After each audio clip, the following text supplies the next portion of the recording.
16장 5절부터 7절.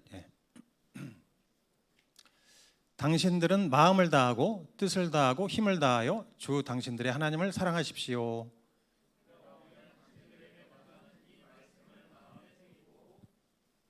다 같이 자녀에게 부지런히 가르치며 집에 앉아 있을 때나 길을 갈 때나 누워 있을 때나 일어나 있을 때나 언제든지 가르치십시오. 여러분 손흥민 선수 좋아합니까? 저도 좋아해요. 저는 이번에 손흥민 선수가 득점왕이 됐다고 그래서 기절초풍하는 줄 알았어요. 왜냐하면 제 인생에 우리 한국 사람이 그런 일을 하리라고는 꿈을 꿔본 적이 없어요. 믿질 않았어요. 근데 이번에 이제 그 불신앙을 깨고 하나님께서 역사하셔서 얼마나 감사한지. 참 어떻게 그런 일이 있을 수 있을까, 여러분? 그 손흥민 선수가 득점왕이 돼서 골든풋이라는 트로피를 받았잖아요. 그거는 이제 2002년도에 여러분이 태어나셨나 모르겠는데 2002년도에 월드컵이 있었어요, 한국에. 그때 대한민국이 4광 신화를 이뤘다는 것, 그것만큼이나 위대한 업적이래요. 놀랍죠? 안 관심이 없어. 하여튼 그래서 어쨌거나 이 손흥민 선수 참 대단한데, 그 자기에 대해서 이렇게 고백해요. 나의 축구는 온전히 아버지의 작품이다. 아버지 작품이라는 거예요. 이 아버지도 왕년에 축구 선수였어요. 보니까 프로팀에서 뛰기도 했고. 그런데 그 아버지는 자기 자신에 대해서 나는 삼류 선수였다, 이렇게 고백해요. 나는 축구가 뭔지도 모르고 축구를 했었다. 근데 이 아들이 글쎄 축구를 하겠다니까 너무나 반가웠을까요? 오만 감이 교차했겠죠.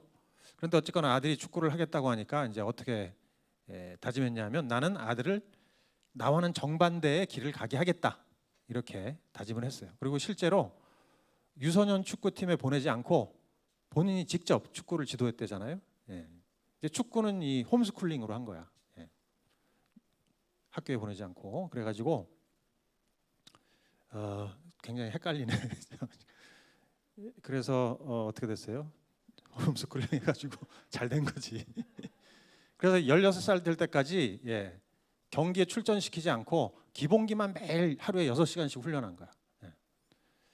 여러분 축구 경기 재밌는데 그거를 하지 않고 기본기만 계속 해봐요. 계속 된장찌개만 먹는 거야, 매일. 그런 거랑 비슷하게 하루에 6시간씩. 진짜 왜 그랬냐 하니까 일찍부터 경쟁 시스템에 집어넣어가지고 이 기본기를 익히기 전에 이렇게 폼이 망가지는 거잖아요. 그렇게 되지 않게 하려고 한 거예요. 그래서 실제로 이 하루에 3시간 동안 리프팅만 시킨 적도 있대요. 리프팅 자매들 뭔지 알아요? 다이어트 하기 위해서 막 하는 그런 게 아니고 공을 몸에서 튕기면서 이렇게 땅에 떨어뜨리지 않고 3시간을 이렇게 다니는 거야. 발과 뭐 어깨와 머리와 이런 게 해가지고 그렇게 하기도 하고. 여러분 또 유명한 일화가 있잖아요. 하루에 1000개씩 슛을 한 거, 손흥민 선수가. 왼발 500개, 오른발 500개. 그걸 매일 얼마나 했는지는 모르겠는데 1년을 했는지 2년을 했는지 1000개씩 슛을 연습했다는 거. 그것도 여러분 그 아버지가 공을 20개를 갖고 와서 20개를 이제 아들에게 주고 그걸 또 다 가서 주워오는 거야. 그래서 또 아들한테 주고 막 이런 식으로 해가지고. 이 아버지가 대단해요. 덕분에 이제 손흥민 선수는 양발을 다 쓸 수 있잖아요. 그리고 이 걸리면 터지는 손흥민 조언이 탄생한 거예요, 그때. 자, 이 아버지는 이제 축구 기술을 전수했을 뿐 아니라 아들의 인성도 굉장히 교육을 열심히 했어요. 인성. 그래가지고 겸손해라. 네가 얻은 모든 것은 다 너의 것이 아니다. 겸손해라. 그래서 실제로 이제 손흥민 선수가 트로피를 타오면은 어떻게 해요? 거실에 쫙 진열하는 게 아니라 겸손해야 되니까 창고로 가는 거야, 트로피가. 그래서 아무것도 없어요. 네가 뭐 했다고 착각하지 마라, 교만하지 마라, 이거예요. 그래가지고 이번에 탄 그 골든풋 트로피도 아마 창고로 갔을 거다, 이렇게 추측을 하고 있어요. 또 감사해라. 세상은 감사하는 자의 것이다. 삶을 멀리 봐라. 마음을 비워라. 이런 얘기를 계속 해주시면서 이제 사람됨에 대해서, 인간의 본질에 대해서도 굉장히 강조를 많이 하신 거예요. 축구 기술만 전수하신 게 아니라 인성을 키워주셨다. 그래서 이 손흥민 선수는 여러분 영성, 성품, 실력, 이 3가지를 다 갖췄는지는 모르겠죠, 그죠? 성품, 실력은 있는 것 같아요. 근데 영성은 손흥민 선수가 크리스찬이라는 말도 있고 뭐 아니라는 말도 있고 그래요. 예, 확실하진 않지만 하여튼 이 아버지는 성품 실력 면에서는 그냥 탁월하게 자녀를 교육했어요. 자, 여러분 이제 자녀 교육이 메시지가 나오니까 여러분은 아니 난 자녀도 없고 뭐 나하고 무슨 상관이야 이렇게 생각할 수도 있는데 여러분 한순간이에요. 예? 한순간. 갑자기 내가 이렇게 혼자 있지만 갑자기 어느 순간에 내 옆에 한 남자가 여자가 있고 내 밑에 애들이 쭈루룩 생기는 거. 이거 한순간이야. 태연 자매 한번 얘기해 봐요. 어떤 것 같아요? 예? 한순간이죠. 어떻게 오른쪽에 앉아 있는 그런 저런 헐크 같은 남자 생기라고 상상을 응? 아이 멋있죠. 우리 성구 집사님 진짜 멋있어요. 예. 근데 하여튼 저런 뭔가 있으리라고 상상을 했어요. 그리고 애가 지금 셋이잖아, 그죠? 셋 맞죠? 예, 아닌 것처럼 깜짝 놀랐네. 하여튼 3명. 그러니까 한순간이에요, 여러분. 그러니까 지금부터 이제 준비를 하자 이거예요. 지금부터 나는 어떤 가정을 이룰 것인가. 여러분 결혼도 이렇게 생각하고 준비해야 돼요. 그냥 못 모르고 있다가 아무 여자랑 하지, 아무 남자랑 하지 이렇게 될 수가 없고 나는 결혼을 어떻게 하겠다 이 생각을 갖고 있어야 돼. 기도하면서. 예. 요즘 세대는 또 결혼을 안 하려고 그러잖아요. 결혼 포기 세대 뭐 이런. 예. 그래서 돈이 너무 많이 드니까 하지 말자. 얽매이기 싫다. 나만의 인생을 살 거야. 뭐 이런 거 있지요. 절대 따라가지 마세요. 그건 세상 풍조지 성경이 아니야. 성경은 뭐라고 돼 있습니까? 생육하고 번성하라잖아요. 예? 결혼해서 자녀를 많이 낳아야 돼요. 근데 지금은 완전히 생육을 안 하고 번성을 안 하니까 대한민국이 쫄아들고 있어요. 대한민국의 기독교가 쫄아들고 있고 지금은 T자래요. T자. 위에 노인들 쫙 있고 밑에 거의 없어. 이런 실정. 예. 그런데 여러분 성경 말씀대로 해야 우리가 복을 받고 예, 행복해지는 거예요. 그렇게 해야 사명을 이룰 수 있고. 여러분 그래서 꼭 결혼을 해서 나는 어떻게 하겠다 생각을 하시고 결혼하면 나는 자녀를 많이 낳아야지 생육하고 번성해야지 이렇게 하시기 바랍니다. 결혼하고 싶어도 지금 결혼 자녀 하여튼 하나님이 해주실 거야. 믿습니까? 예. 자녀를 둘도 말고 셋, 예? 예. 셋 이상 낳도록 합시다. 그냥 주르륵. 예. 우리 집도 셋이에요, 여러분. 저희 집도 셋이야, 최소한. 그런데 지금은 이제 화살통에 화살이 없잖아요. 예. 뭐 딩크족인가? 제가 어떤 사람을 만났는데 그분이 자기는 딩크족이라고 그래서 나이는 꽤 있는데 그냥 부부만 산대요. 예. 그런 거 하지 말고 여러분 화살통에 화살이 많아야 막강해진다 그랬잖아요. 하나님 나라가 막강해지고 우리 가정이 막강해지고 교회가 막강해지고. 자 그래서 그렇게 할 수 있기를 바라고요. 가정이 굉장히 하나님이 주신 사명이 커요. 예. 가정이. 그래서 지금부터 준비하길 바라는데 오늘 읽은 말씀이 뭐냐면 구약 신약을 통틀어서 자녀의 신앙 교육에 관한 아주 핵심 구절이에요. 자녀 신앙 교육을 이렇게 해야 된다. 어떻게요? 부모가 자녀에게 신앙을 전수해라. 이 명령이 딱 나와 있어요. 여기. 부모가 자녀에게 누가 신앙을 전수한다고요? 부모가 해요. 그러니까 여러분이 자녀의 신앙을 책임져야 되는 사람들이 되는 거예요. 우리 손흥민 선수의 아버지에게 제일 최고가 축구였다면 우리에게 있어서 가장 중요한 거는 뭐죠? 하나님에 대한 신앙이에요. 예. 그래서 이제 6장 5절에 보면은 이렇게 돼 있잖아요. 당신들은 마음을 다하고 뜻을 다하고 힘을 다하고 당신들의 하나님을 사랑하십시오. 이건 첫 계명이죠. 예. 이것도 구약과 신약을 전체 꿰뚫어서 가장 우선되는 계명. 예. 하나님을 사랑하라. 예. 근데 참 놀랍게 하나님을 사랑하라 5절에 돼 있고 6절에 뭐라고 돼 있냐면 그래서 너희는 기도를 해야 되고 큐티를 해야 되고 주일 성수를 해야 되고 이렇게 돼 있지 않고 자녀에게 신앙을 전수해라 이렇게 돼 있다는 거예요. 놀랍죠? 예. 하나님 사랑해라 바로 다음에 자녀에게 신앙을 전수해라. 그러니까 하나님을 사랑하는 사람에게 있어서 가장 중요한 게 우선이 신앙 전수인 거예요. 예. 하나님을 사랑하면 신앙을 자녀에게 전수하더라. 왜? 그게 하나님 아버지의 뜻이니까. 하나님을 사랑하는 사람은 하나님 아버지의 뜻. 결국 나를 통해서 계속해서 대대로 신앙이 전수되기를 원하시는구나 이겁니다. 6장 7절 보면은 자녀에게 부지런히 가르치며 집에 앉아 있을 때나 길을 갈 때나 누워 있을 때나 일어나 있을 때나 언제든지 가르치십시오. 예. 언제든지 가르치래. 언제든지. 우리 정남 집사님 그렇게 하시고 계십니까? 할렐루야. 그렇게 하신대요. 집에 있거나 밖에 있으나 뭐 누워 있을 때나 일어나 있을 때나 가르치려니까 이 말씀이 이제 어느 신약에 있어는 이 구절과 연결이 되는 거예요. 마태복음 28장 19절. 여기도 그렇게 돼 있죠. 다 같이 한번 읽어보시겠습니다. 시작.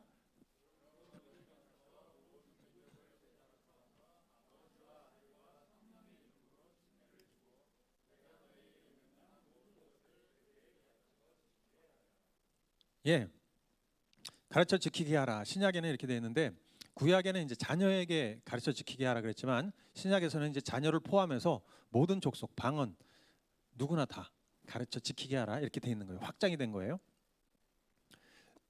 그러니까 6장 7절의 말씀은 뭐냐면 부모가 자녀에게 신앙을 전수하고 제자 삼아야 된다는 거예요. 제자 삼아라.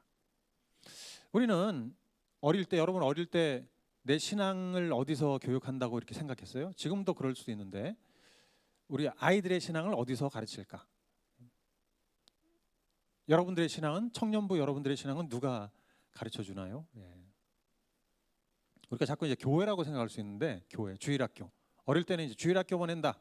그럼 주일학교에서 알아서 신앙교육 해주겠지. 그게 아니고 신앙교육의 주체가 주일학교가 아니라 부모라는 거죠.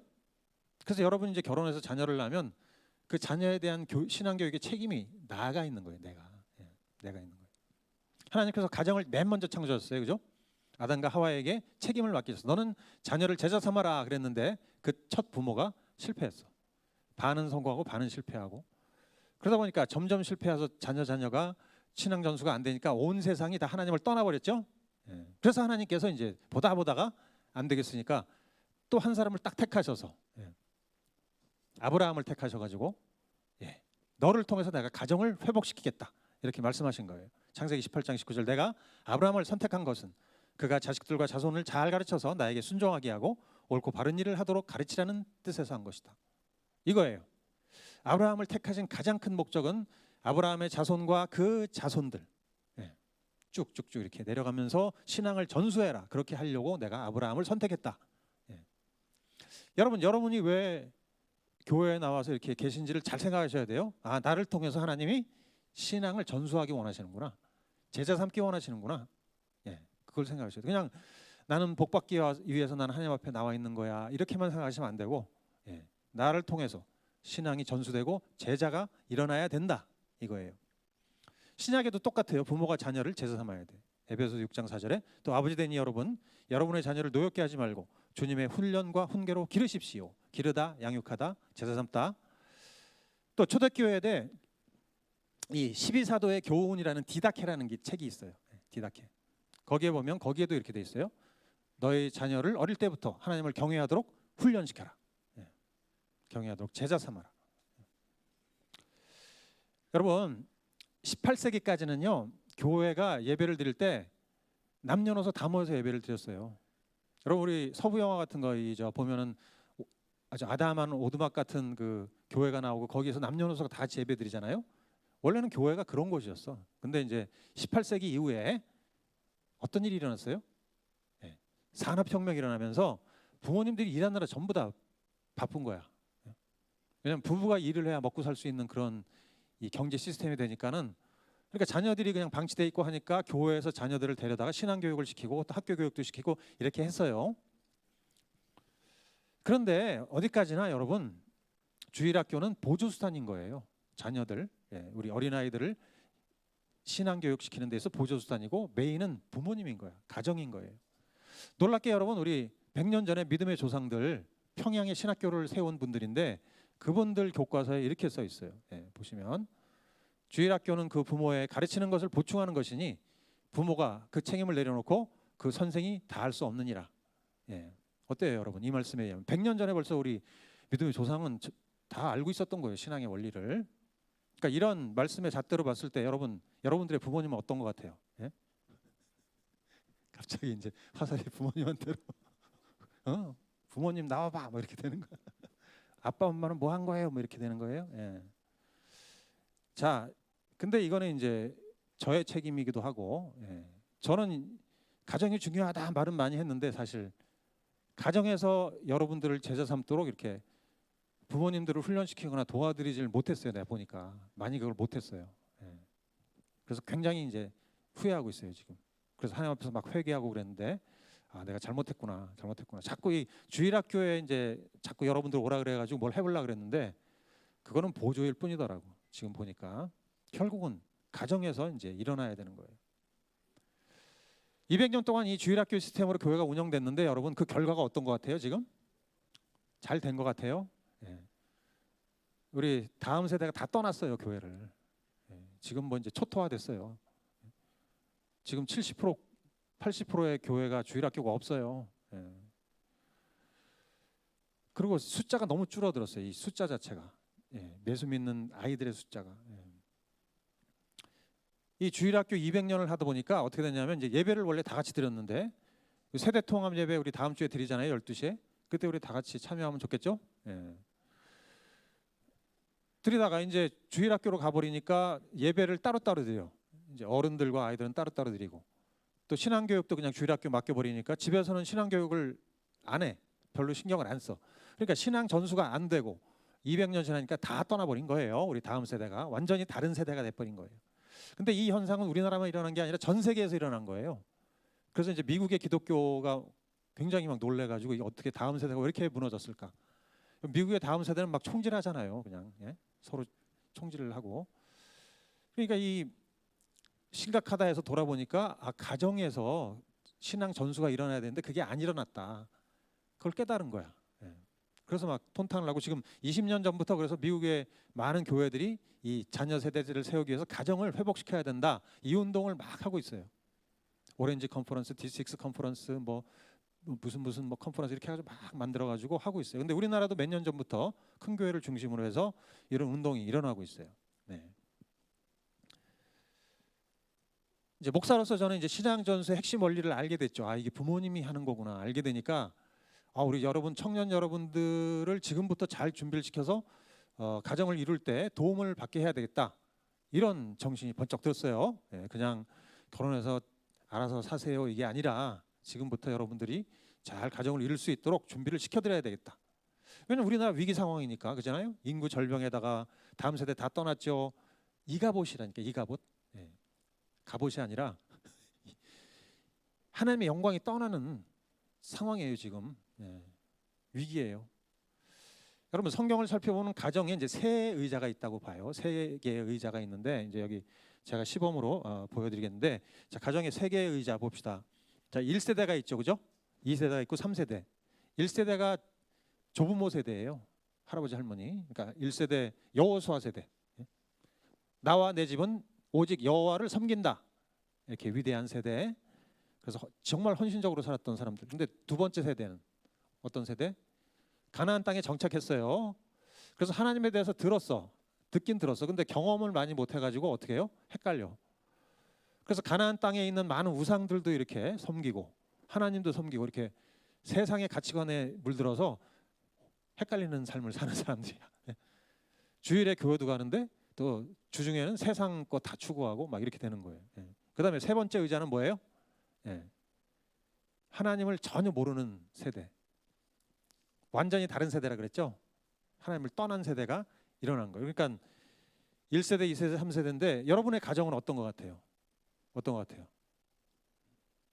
여러분의 조부모님, 여러분의 부모님, 여러분 자녀. 여러분은 어때요? 완전히 다른 세대? 어떤 세대? 예. 자 성경에도 나오죠. 자 봐요. 아브라함이 있고 또 그다음 이삭이 있고 그다음에 야곱이 있고 그죠?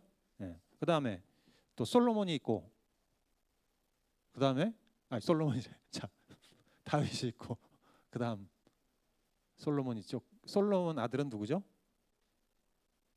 누가 르호보암 맞췄는데 르호보암이야. 예. 그래서 여러분은 어때요? 다윗, 솔로몬, 르호보암인데 여러분은 어느 의자에 앉아 있는 사람인 것 같아요? 예? 르호보암이야. 막 여러분 르호보암 하면 안 되죠? 완전 하나님 떠나가지고 나라 말아먹은 르호보암이에요. 3대 만에. 자 그러니까 어떻게 되는 거냐면은 여러분 세 가지 의자가 있는데 내가 어디 앉아 있냐 중요하고 우리 부모님과 조부모님 어디 앉아 있느냐가 중요하겠죠. 그래서 우리는 신앙을 전한다 할 때 우리 가정에서 신앙을 전수할 때인데 3대를 생각해야 돼. 우리는 그냥 2세대만 생각하는데 그게 아니라 3세대까지 생각해야 돼요. 나의 손주들까지. 나의 손주. 여러분 아브라함이 죽기 전에 야곱이 언제 태어났을까? 야곱이 태어났을 때 아브라함이 살아 있었을까요? 예, 살아 있었어요. 야곱이 15살 될 때까지 아브라함이 살아 있었어. 그러니까 분명히 아브라함이 야곱에게 신앙을 전했을까요? 안 했을까요? 전했겠죠. 왜냐하면 창세기 18장 19절에 내가 너를 택한 이유는 너의 자식과 자손들에게 신앙을 전수해라 이거니까. 그 사명으로 불렀으니까 반드시 그렇게 했을 거라는 거죠. 그래서 우리도 이제 그렇게 하는 거예요. 3세대를 책임지는 거예요. 우리가. 내가 3세대를 책임진다. 자, 그래서 뭐 지금은 나랑 먼 얘기야 이렇게 생각하지 마시고 곧 다가온다니까요. 그러니까 내 3세대를 세우기 위해서 나는 어떻게 해야 되지? 이게 하나님의 명령이니까. 그러면 첫 번째, 가정이 교회가 되게 하는 거예요. 가정이 교회다 이렇게 생각하시는 거예요. 18세기의 저명한 신학자 조나단 에드워드가 이렇게 얘기했어요. 한번 읽어보겠습니다. 시작. 거룩하게 구별되고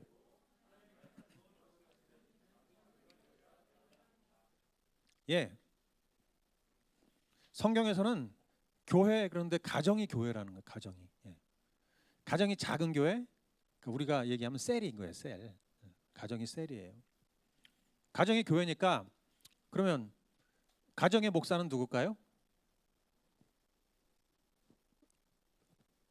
가정의 목사는 누굴까요? 그렇죠. 부모님이죠. 부모님. 가정의 목사는 제가 아니에요. 여러분 가정의 목사는 여러분의 부모님이에요. 부모님. 부모님이 여러분을 목양하는 목사예요. 그러니까 우리는 자녀로서 순종해야 돼요. 여러분 손흥민 선수가 아주 위대하다 이렇게 본 거는 축구를 잘하고 뭘 잘하고도 있지만 아니 하루에 여러분 슛을 1000개를 시키고 6시간씩 기본기를 시키는데 그거를 반항하지 않고 그거를 받았다는 거잖아요. 다 여러분 그 정도 하면은 다 성공할 것 같아 진짜. 물론 부모님이 말도 안 되는 걸 시키면 그렇겠지만 정말 전문가로서 자기보다 축구의 전문가로서 자기를 훈련할 때 그걸 이렇게 아멘하고 받아들이는 거, 이 순종의 자세. 그러니까 부모 목사님께 순종하시기 바래요. 그래야 내에게 덕이 있어요. 은혜가 있어요. 복이 있어요. 그래서 이제 교회 가정이 교회니까 여러분 일주일에 168시간이 있는데 168시간 중에 우리가 한두 시간 이제 교회 오잖아요. 한두 시간 와서 있잖아요. 그런다고 신앙이 생길까? 물론 주님은 전능하시니까 뭐 못할 일이 없으시지만 168시간 중에 1시간 와가지고 이렇게 있다고 일주일 내내 그냥 167시간은 그냥 세상에 완전히 찌들어 있고 예수님에 대한 관심도 없고 열정도 하나도 없이 살다가 그냥 교회에 이렇게 부모님 등 떠밀려 가지고 와가지고 이렇게 탁 앉아 있는데 신앙이 생기겠냐 이 말입니다. 안 되겠죠? 그래서 가정에서의 167시간이 굉장히 중요한 거예요. 여러분들이 부모님과 보내는 시간. 그래서 그게 집에 있거나 밖에 있거나 뭐 누워 있거나 뭐 앉아 있거나 그 얘기가 그거예요. 집에 있는 시간, 부모님과 함께하는 그 시간이 굉장히 중요하다는 거예요.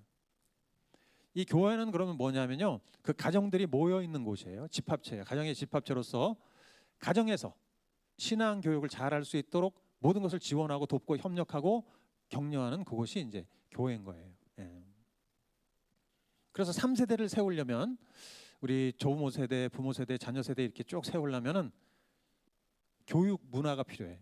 교육 문화. 이게 그냥 우리 집에서만 한다고 되는 게 아니라 어떤 문화 속에 우리가 들어가야 되는데 그런 교육 환경을 만들어야 되는데 그게 이제 교회인 거예요. 공동체가 필요하고 마을이 필요한 거예요. 그래서 그래야 이제 3세대가 제자 세워지는 일이 가능한 거야. 이 일은 가정과 교회가 협력해야 되는 거예요. 참 이제 여러분 조부모님에 대해서 어떻게 생각해요? 할아버지, 할머니가 살아계신 분들 한번 생각해 봅시다. 근데 이분들이 굉장히 나의 신앙에 영향을 미쳐요. 그분들이 예수님 믿는 분들이면 아까 말씀드렸죠? 아브라함이 야곱이 15살까지 살아계셨다고. 예. 마찬가지로 나오미가 있고 룻이 있고 또 누가 있어요? 룻의 자손 오벳이 있어요. 예. 나오미가 이제 할머니야. 근데 오벳의 신앙 교육에도 관여를 했어요. 분명히. 예. 이렇게 3세대가 이제 영향을 미치는데 이 할아버지 할머니의 신앙이 굉장히 중요해요. 그래서 여러분들 할아버지 할머니 아직 안 믿으신다 그러면 꼭 부모님하고 같이 협력해서 꼭 믿으시게 하셔야 돼. 기도야 무슨 수를 써서라도 믿게 하셔야 돼요. 여러분 전화해드리고 그죠? 할아버지 보고 싶어요. 할머니 사랑해요. 뭐 선물 사다 드리고 계속 찾아가서 기도해드릴게요. 이러면 믿으시겠어요? 안 믿으겠어요? 예, 다 믿어요. 다. 안 믿는 사람 한 명. 저도 저희 할머니 다 전도했고 저희 삼촌 뭐 이모 다 전도했는데 다 믿어요. 그렇게 하면 찾아가서 자꾸 이렇게 사랑한다고 하고 하면 네, 그러니까 해보시기 바래요. 이 조부모님이 얼마나 중요한지 이제 보면 USC 대학교 교수인 베른뱅슨이라는 분이 계신데 베른뱅슨이라는 분이 계신데 그분이 조부모가 손주의 신앙에 어떤 영향을 미치나를 글쎄 무려 45년에 걸쳐서 3,500명을 조사를 했어요. 그랬더니 저런 결과를 얻었어요. 30년 전보다 핵가족화는 비교할 수 없을 정도로 급격하게 늘어났지만 조부모의 신앙적 영향력은 30년 전이나 지금이나 차이가 거의 없으며 도리어 최근의 조부모의 영향력에 관한 연구는 핵가족화 시대에 조부모의 신앙적 영향력은 더 높아지는 것으로 나타났다. 예. 여러분 미국인데도 따로 사는데도 조부모의 영향이 있대요, 그죠? 손주에게. 예. 그러니까 우리 할아버지 할머니가 나에게 영향을 미칠 수 있다는 거예요. 예. 어떻게 영향을 미치지? 우리 할아버지 할머니가 예, 우리 할아버지 할머니는 손주라면 그냥 눈에 넣어도 안 아픈 거야. 예. 그냥 깨물고 주고 싶은 거야. 그냥. 예. 이상하게 아들 딸은 별로 이렇게 안 반가워도 손주는 너무 이쁜 거야. 그게 이제 할아버지 할머니예요. 그러죠? 예. 저도 할아버지예요, 여러분. 제 그 조카라고 하나 어떻게 해야 되지? 제 여동생의 아들이면 조카인가요? 예, 하여튼 걔가 손주를 낳았어요. 예. 그러니까 그 걔를 보면 너무 이쁘죠. 그러니까는 이 할아버지 할머니는 손주를 너무너무 사랑해. 무조건적으로 사랑해. 그리고 무한하게 지지해. 예. 그런 거예요. 그냥 뭘 잘 못해도 다 잘하는 것처럼 보이고 아주 미워도 너무 이뻐 보이고 이제 그게 이제 할아버지 할머니인데 근데 놀라운 거는 연구 조사의 결과에 의하면 청소년이 될 때까지 청소년 이제 18세 19세 될 때까지 어렸을 때부터 이 조부모와 함께 긴밀한 관계 속에서 멘토링을 받잖아요. 그러면 이 청소년은 굉장히 잘 된대. 예. 하여튼 그렇지 않은 청소년에 비해서 이 삶의 질에 현격한 차이가 난다는 거예요. 예. 여러분 이게 이제 성경의 원리인 거야. 조부모와의 관계도 영향을 미친다 삶에. 그러니까 단지 그냥 신앙생활을 미치는 게 아니라 사회생활 전반에도 긍정적인 영향을 미친다는 거예요. 왜냐하면 무조건적인 사랑과 무한한 지지, 사랑한다, 너를 네 옆엔 내가 있다. 이게 이제 자존감을 세워줄 뿐 아니라 버팀목이 딱 돼가지고 이제 힘을 실어준다는 거예요. 저희 어머니 이제 86세세요. 근데 지금도 저를 격려하는 말을 하시는데 그럼 굉장히 힘이 많이 나. 예. 이렇게 나는 너를 믿는다. 항상 나는 네 편이다. 오늘도 힘내서 잘하고 하라. 아까도 나오는데 잘하고 하라 힘내라 뭐 이렇게 하시고 또 어려울 때는 어려움을 옆에서 보시면서 내가 기도해봤는데 그거는 하나님이 너를 연단하려고 하는 뜻이다. 뭐 이런 말들이 여러분 엄청난 힘을 주고 도전을 주고 격려를 줘요. 이제 우리 할아버지 할머니가 그런 역할을 하신다는 거야. 예. 치열이던 거예요, 우리들의. 그리고 또 그분들의 신앙생활, 이렇게 여러분들이 그분을 예수 믿게 해가지고 우리 어머니도 제가 예수 믿게 했거든요. 예. 믿게 했다는 게 그렇지만 전도했어요. 예. 전도했어요. 저희 외할머니도 전도했고 딱 전도를 막 해가지고 이분들이 신앙생활을 잘하니까 그 혜택이 저한테도 오고 우리 손주들한테도 가고 그러는 거예요. 그죠? 저희 어머니가 86세신데 며칠 전에 새벽에 제가 일어났는데 깜짝 놀라서 방에서 큐티를 하고 계시더라고요. 근데 보니까 이렇게 딱 영적 일기를 쓰시는 거야. 영적 일지. 우리 교회에서 강조했던 거. 그러니까 큐티하고 묵상한 내용을 쫙 이렇게 일지를 쓰시고 기도문도 쓰는 거야. 이거를 30년 전에 예수 믿고 나서 30년 동안 계속 하신 거예요. 예. 하루에 1시간 이상. 그래가지고 책이 지금 이 노트가 수십 권이래요. 이런 거 보면서 예찬이는 본을 받아야 되는 거죠. 그죠? 본을 받고 있나요? 예. 그 다음에 또 이제 아주 의미심장한 말씀을 저에게 하시더라고.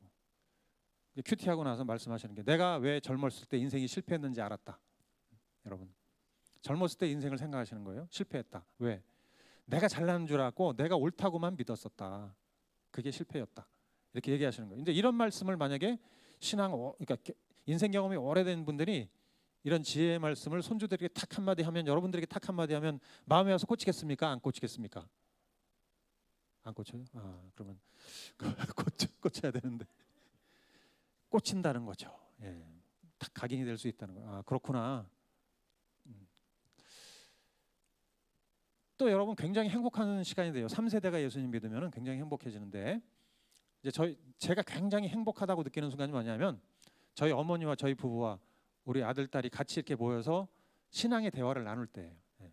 물론 이제 일상적인 얘기가 다 이제 신앙의 대화로 쭉 들어가는데, 그러면 이제 교회에 대한 얘기가 나올 수도 있고, 또는 뭐 가정 문제일 수도 있고, 이런 문제가 있는데 어떻게 하면 좋겠냐, 또는 각자의 처한 지금 공경 속에서 어떻게 이 고충을 털어놓고 어떻게 하면 좋겠냐, 이렇게 할 때 그 서로 이렇게 말을 해줄 때 굉장히 참 은혜로운데, 특별히 이제 저희 어머니가 딱 얘기하실 때는 진짜 이 통찰력, 그 다음에 그 위로하는 또 격려해주는 말씀이 정말 큰 힘이 돼요. 그래서 우리 셀에서 하는 그 서로 세우기 있잖아요. 아시는 분들 아시잖아요.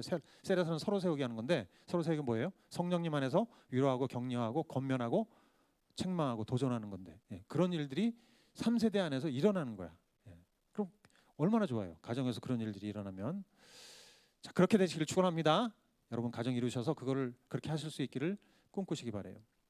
그래서 이제 뭐라고 했습니까? 가정이 뭐라고요? 교회다. 다 같이 봅시다. 가정이, 예. 자, 그다음에 이제 교회가 그러면 이제 영적인 가족이에요. 또 이게 또 교회도 가족이야.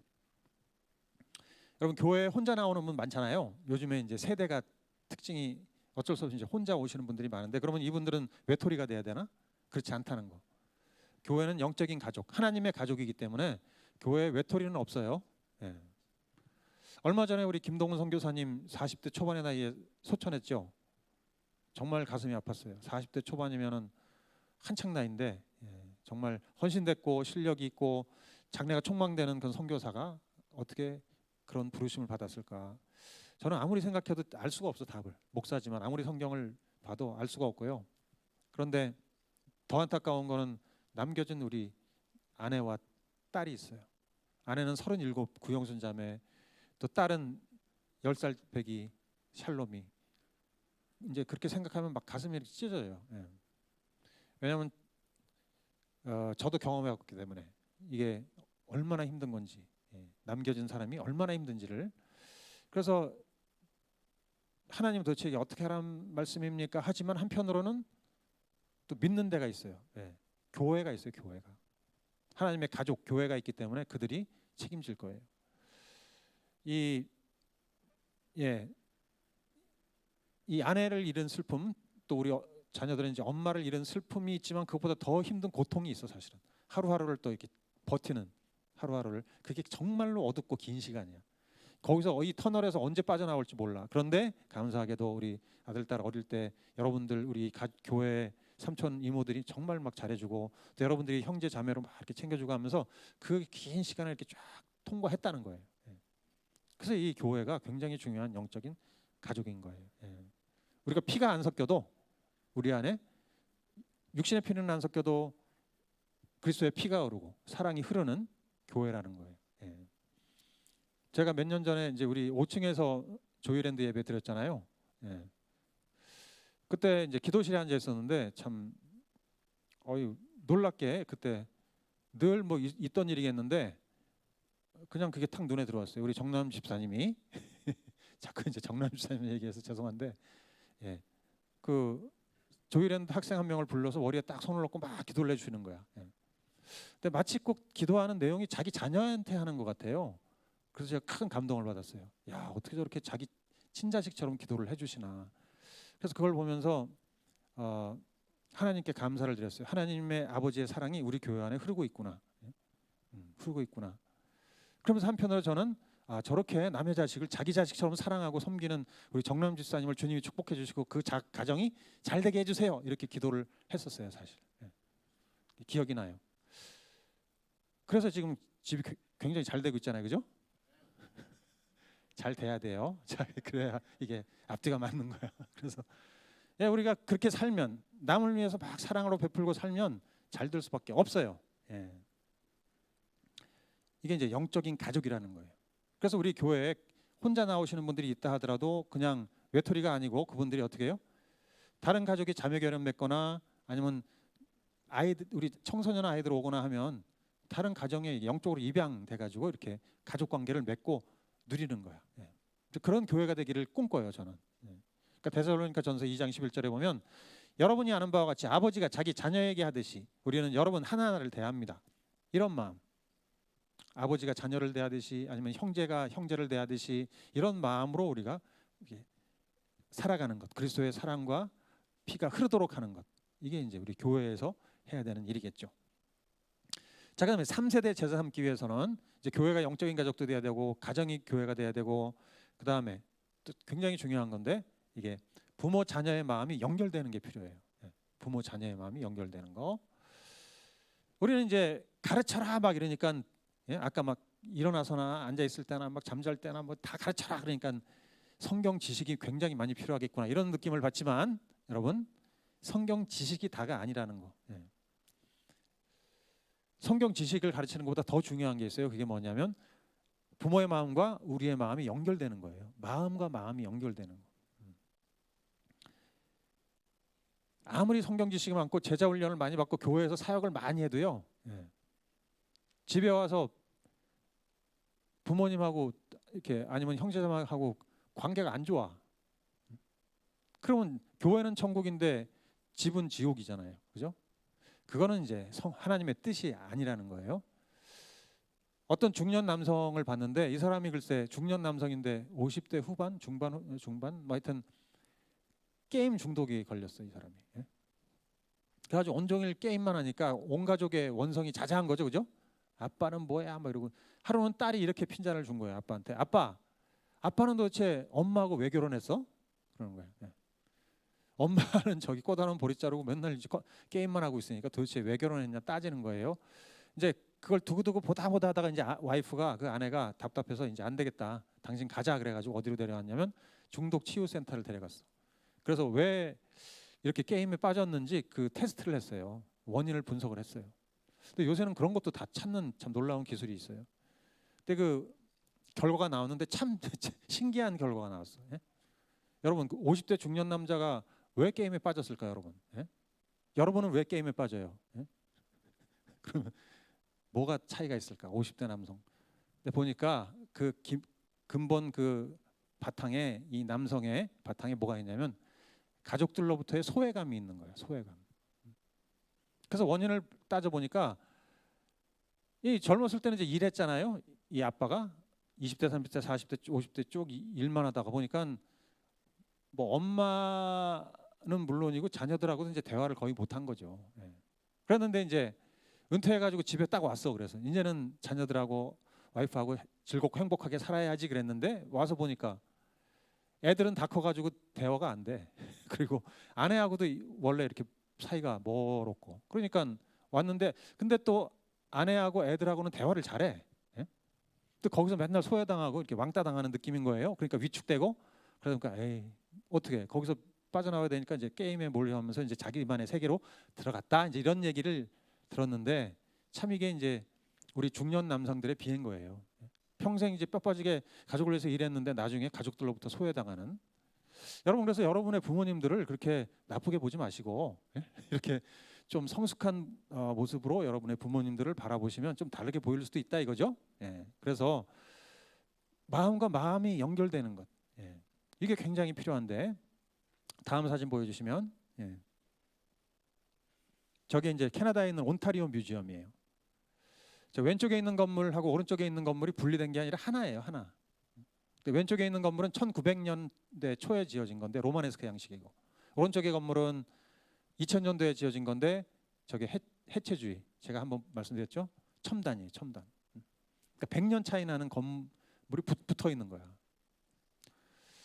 혹시 저게 이제 우리 가족의 모습은 아니냐 이거지. 로마네스크 양식의 부모님과 최첨단을 가는 우리 해체주의의 자녀 여러분들이 다 이렇게 같이 있을 때 어때요, 여러분? 대화가 잘 될 것 같습니까? 어떤 것 같습니까? 예. 그런데 될 수가 있다는 거예요. 왜? 나이 들어서가 아니라 어릴 때부터 이거를 집에 있을 때나 밖에 있을 때나 이렇게 같이 가르치고가 뭐냐면 가르치라는 건데, 이 가르치라는 걸 자꾸 이제 지식을 주입하려고 생각하는데 그거를 그렇게 생각하면 너무나 피곤하고 힘들어요. 예. 그게 아니고요. 이 마음이 연결되는 것은 뭔가 엄청난, 부모님이 여러분들에게 엄청난 희생을 하고 헌신을 해야 여러분 마음을 열 거예요. 예? 제가 엄청나게 이렇게 헌신한다고 했는데 안 열더라고. 그러면 뭐야 이거? 나는 나름대로 한다고 했는데 안 열어. 그게 아니고 보니까 이게 평소에 그냥 그 주어진 시간 안에서 서로를 이렇게 생각해주고 또 위하는 마음, 또 존중하는 마음, 또 감사하는 표현, 이런 것들이 아우러지는 거예요. 뭐 엄청난 무슨 노력을 하라는 게 아니라 그냥 평상시에 이렇게 아빠 감사해, 엄마 고마워요, 뭐 사랑해요. 또 우리 부모님들도 여러분에게 그런 걸 표현하고 지지해주고, 예. 또 기뻐하고 서로를 아빠, 엄마 이렇게 좀 기뻐해주고, 예. 왔어요? 밥 먹었냐? TV 잘하? 뭐 이런 거 말고 이런 정도가 아니라 정말 이렇게 마음과 마음이 연결되는, 그냥 이게 그냥 평상시에 일어나는 일이라는 거예요. 그걸 누리라는 거예요. 예. 그게 자나깨나 가르쳐라 그 말인 거예요. 가르치라는 게 뭐, 야, 우리 같이 가다가 부모님이 야 떠올랐어. 지금 너는 지금 재물관에 대해서 배워야 될 때야. 노트 펴. 내가 얘기할 테니까 받아 적어. 이런 게 아니라는 거예요. 그죠? 예. 그냥 이렇게 평상시에 시간을 들여서 같이 대화하는 그 관계성을 디벨롭하는 그거를 말하는 거예요. 예. 그래서 이 진정한 관계성, 친밀한 관계성을 누리는 것이 이제 신명기 6장 7절의 말씀이라는 거죠. 자, 그러려면 이제 참 어떤지는 모르겠어요. 여러분과 부모님과의 관계, 또 조부모님과의 관계 어떤지는 내가 잘 모르겠는데 좋은 관계 속에서 지내고 싶죠, 그죠? 예? 예, 좋은 관계. 근데 대부분 다 좋은 관계일 거라고 저는 보여요, 지금. 예. 그래서 그걸 잘 활용하셔서 그게 이제 여러분들이 예수님의 제자가 되고 또 여러분들이 나중에 좋은 가정을 이룰 때 그걸 어디서 봤겠어요? 우리 가정에서 본 거잖아요. 지금 우리 엄마 아빠의 모습, 또 나와의 부모님과의 관계 속에서 내가 가정을 그린단 말이에요. 예. 그러니까 잘 그릴 수 있기를 바랍니다. 예.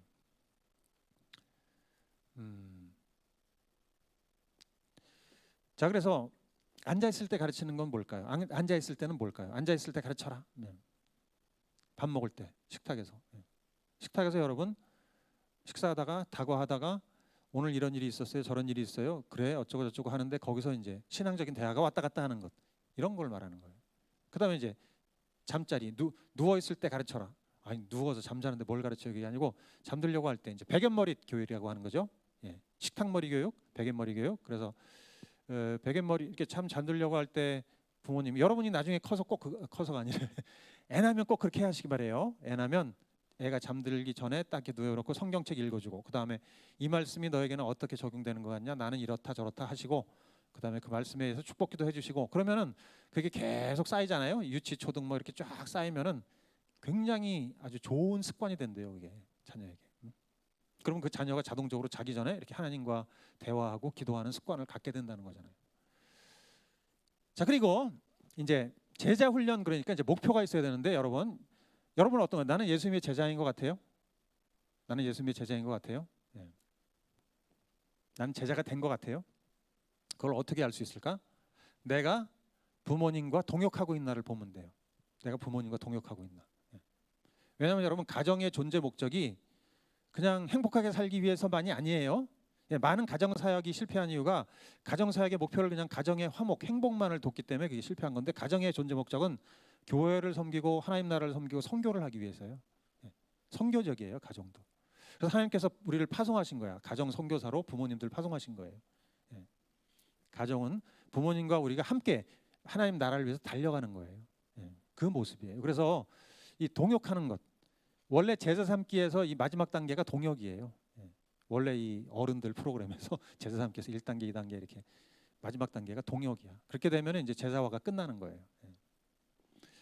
그래서 내가 부모님과 함께 동역하고 있나? 이 동역은 꼭 같은 직업, 같은 일을 하라는 게 아니라 하나님 나라를 위해서, 교회를 위해서 우리 부모님과 내가 교회를 섬긴다. 이렇게 하면 동역하는 거예요. 그거예요. 저는 여러분들이 우리 교회를 섬기고 막 구석구석에서 하는 걸 보면 막 기뻐요. 야, 이게 제자화가 되고 있구나. 뭐 처음엔 등 떠밀려 할 수도 있고 어쩌고 할 수도 있지만 결국에는 여러분들이 나중에 그 안에서 정말 놀라운 은혜를 받고 복을 받고 체험을 하게 되면 그냥 우뚝 서는 거야. 진짜 자발적으로 동역하게 되는 거죠. 이제 그렇게 되기를 원해요. 저는 어렸을 때부터 우리 아이들이 어렸을 때부터 동역하기를 꿈꿨어. 그래서 아이 어릴 때부터 같이 친구들 데려와라 그러고 또 부모님도 모셔와서 같이 식사하면서 막 전도도 하고 또 교회 여러 가지 일 같이 막 섬기고 또 단기 선교도 다녀오고 너무 감사했던 거는 우리 예찬이 또 대학부 리더가 돼서 이제 교회 사역을 놓고 많이 대화할 때 그때 진짜 기뻐요. 여러분 부모님하고 같이 이렇게 사역 얘기 해봐요. 신앙 얘기 해보고 한번 해보셔요. 해보셔요. 재밌어요. 좋아요. 그러면 이제 들으면서 이렇게 멘토링이 되고 배울 수도 있고 여러분이 여러분 자꾸 이렇게 부모님들 놓고 꼰대 하지 마시고 그거는 세상 사람들이 하는 얘기고 절대 그 말 쓰지 말고 손흥민 선수처럼 배워요 부모님께. 뭐 별거 아닌 것 같이 느껴질지라도 이렇게 겸손하게 이렇게 듣고 배워보셔요. 유익이 있어요. 그러면 하여튼 그게 제일 행복한 거예요. 그럼 어떻게 되냐면 아 이제 드디어 제자화가 됐구나 스스로 생각하시면 돼요. 아 나는 이제 예수님의 제자로 섰구나. 이제는 독립하는 거죠. 독립. 언제까지 부모님 옆에 있지 않고 여러분이 이제 스스로 독립해서 여러분이 또 2세대, 3세대를 신앙 전수하는 역할을 하는 거예요. 자 그래서 여러분 청년으로서 여러분이 미래에 대한 가정에 대한 꿈을 꾸시기 바래요. 여러분의 미래 가정에 대한 꿈을 꼭 꾸시기 바래요. 어떤 꿈? 자녀를 많이 낳는 거. 여러분 자녀를 많이 낳으세요. 둘도 말고 셋 이상 낳으세요. 그래야 공동체가 돼 이게 공동체. 둘도 조금 이렇게 빈약하고 셋 이상 돼야 이제 공동체가 되니까 그래야 이 우리 가족이 생육하고 번성하잖아요. 그래야 복을 받지. 그리고 우리 자녀 세대가 세상에 정복당하는 게 아니라 이들이 세상을 정복하고 다스릴 수 있도록 만들라는 거죠. 생육하고 번성하고 정복하고 다스리게 우리 자녀 세대, 손주 세대를 그렇게 만드는 책임이 우리에게 있어요. 그리고 그 꿈을 꿔요. 그래서 우리 가정이 나를 통해서 3세대가 딱 똘똘 뭉치면 강력한 믿음의 가정이 되죠. 그럼 하나님이 크게 쓰시죠. 그리고 사랑이 끈끈하게 흐르는 아주 단단한 행복한 가정이 된다는 거예요. 자 그리고 이 교회가 이제 하나님의 영적인 가족이니까 여기에 우리 교회 오는 어떤 누구도 청소년들도 여러분이 케어하는 조이코너, 조이랜드 누구든지 간에 또 어른들도 여러분 또래들도 절대 외톨이가 되지 않도록 그냥 왔는데 설렁하고 아무도 안 반겨주고 이런 게 아니고 내 형제야 자매야 막 이런 마음으로 나를 받아주는 그죠? 여러분들 가족 형제 자매한테는 잘하시잖아요. 그렇게 받아주시기 바래요. 자 그렇게 해서 지금 우리 이가봇 상황에 처한 우리 대한민국을 구원하는 위기에 처한 우리 대한민국을 구원하는 새벽 이슬 같은 거룩하고 순수한 청년들이 막 일어나는 것을 이제 꿈꾸자는 거예요. 여러분들이 돌보는 지금 조이랜드 조이코너 그 학생들 또 그리고 여러분 스스로가 이제 여호수아 세대로서 딱 일어나고 그다음에 여러분들이 결혼해서 자녀를 낳으면 그들이 또 새벽 이슬 같은 청년들로 확 일어나서 지금 이가봇 상황에 있는 한국을 구출하는 자녀 세대 다음 세대를 일으키는 위대한 여러분이 되시기를 바랍니다. 그래서 마지막으로 우리 시편 110편 3절 다 같이 읽고 찬양하겠습니다. 우리 찬양팀 나오시고 한번 읽어보죠. 시작.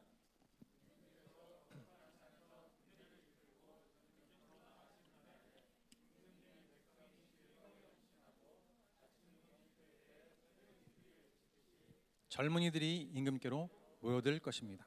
아멘. 우리 다 일어나서 새벽 이슬 같은 청년들이 일어날 것입니다. 그 찬양 부르겠습니다. 그리고 기도하겠습니다.